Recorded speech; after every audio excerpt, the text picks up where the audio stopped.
It's why STARLIFE BREEZY. Street politician, salute.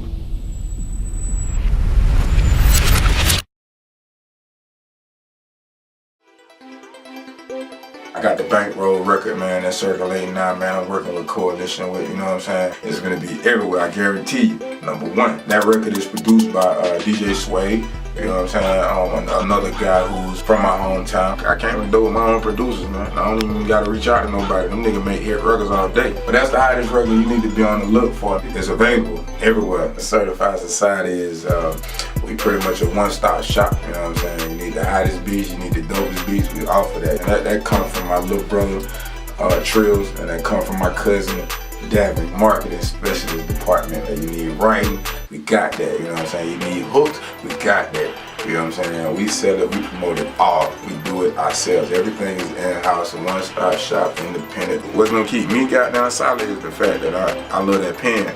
I'm trying to write songs for Beyonce. I'm trying to write R&B, pop, gospel, whatever you call it, I can write it. But I recorded a record, and it was just, you know, it was kind of like play around, you know, it was just something like, well, you know, I just hit the studio. And I took it to my partner Rock and his girl Tashia. You know, after the song was over, my partner told me I could see me riding down the interstate just jamming it. And he was like, you know what, bro, I think you should take it serious. His girl said the same thing, you know, and ever since then, man, I put my foot on the gas, man. I threw the brake pedals out the window, man. Don't need to slow down or stop for anything. So I just been going for a throttle the entire time. I'm still blessed to have him here with me. Most artists can't say this. My first show was a paid show. We was opening up for J Dash. I had never performed, you know what I'm saying, really performed, been on a flyer or anything of that nature in my life, but you know, it showed me that, you know, this was promised to me back then. I spent my childhood in front of the TV. You know, I watched BET from your Comic View to all your award shows. And see, we have social media now. Back then, we didn't have that. Being able to see them perform live on their award shows, it just did something to me. This is another thing that made me want to chase this dream. So to actually get to be a part of it, you know what I'm saying? It was phenomenal, man. I still remember going to the airport, man. I listened to August Alsino the whole way up. He had, you know, this song, I love this shit. No other song played whatsoever. The crazy thing about it though, when I got to New York, they put me in the W. You know what I'm saying? They put me in the W, the hotel up there. So I was right on Times Square, you know what I'm saying? Right in the middle of Manhattan.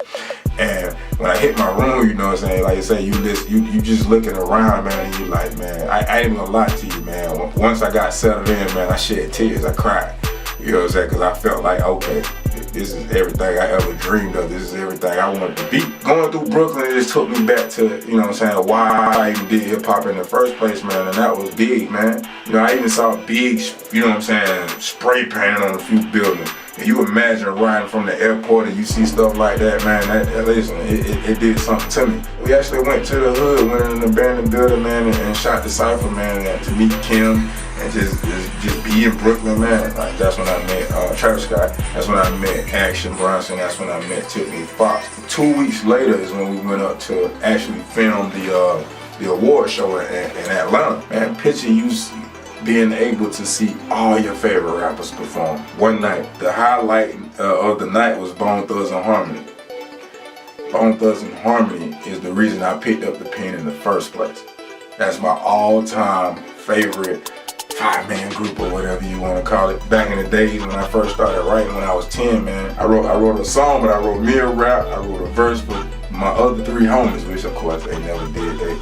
That's how I started writing music in the first place. It was because of Bone. You know, that was a long time to be pushing a pen trying to figure out goddamn what lyrics go here, what sound good, what don't. That's the type of stuff that brings tears to your eyes when you're a dreamer. You know what I'm saying? When you dream from a kid on up, and then you start to see stuff like that come to, you know what I'm saying, come to pass and stuff like that manifest, man, it makes the world a difference. It gave me, you know what I'm saying, a small glimpse of the life I could live and doing what I love to do if I put in the work. Jerry Caldwell, he ended up being my manager and my attorney. He has a friend, his name is Kamal. He owned Kamal's 21. He took the record one night to Funky played and Funky was like, yeah, you need to, you know. That's how I learned about Coalition DJs, you know what I'm saying? I just believe in uplifting black people when they're trying to do something positive and trying to do, like, I'm a real firm believer in entrepreneurship. Black people don't know the power they have and how they influence the world. Tap into your craft and what you good at, my nigga, and it's an avenue for everything. They scared to fail for a little while. They scared to